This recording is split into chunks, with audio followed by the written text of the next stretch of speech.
Hello বন্ধুরা, আজ দেখো সোয়াবিন রান্না করব মেখে চেখে।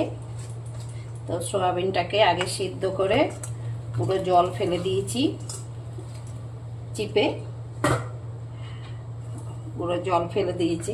তারপরে এর মধ্যে দিয়ে দেবো কাটা আলু। কাটা আলু দেওয়ার পরে এর মধ্যে এবার এই যে তেজপাতা দেব। তেজপাতা দেওয়ার পরে আর এর মধ্যে এই মশলা আদা কুচিয়ে দিয়েছি, মানে এই যে এইটাতে বেটেও দিতে পারো, আমি এইটাতেই কুচিয়ে দিয়েছি। আদা কুচিয়ে দিয়েছি, লঙ্কা গোটা মানে ছিঁড়ে ছিঁড়ে দিয়েছি, আর একটু গোলমরিচ দিয়েছি, আর রসুন দিয়েছি, গোটা গোটা রসুন। এই দেখো গোটা গোটা রসুন দিয়েছি। দেওয়ার পরে এর মধ্যে দিয়ে দেব আন্দাজ মতো নুন।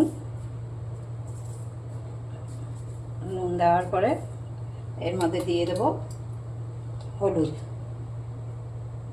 হলুদ দিয়ে দিলাম, সব আন্দাজ মতো দেবে নুন হলুদটা।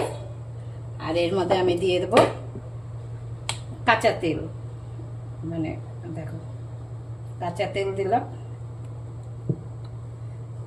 দেওয়ার পরে সব এগুলোকে একসাথে মাখবো।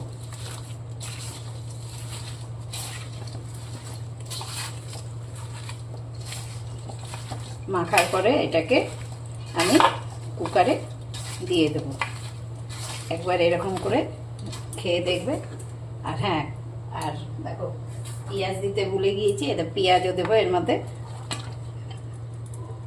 একদম এটা করে দেখবে, একদম মাংসর মতো খেতে লাগে। এরকম করে করলে পরে তুমি মাংসর গন্ধটা পাবে এটার মধ্যে।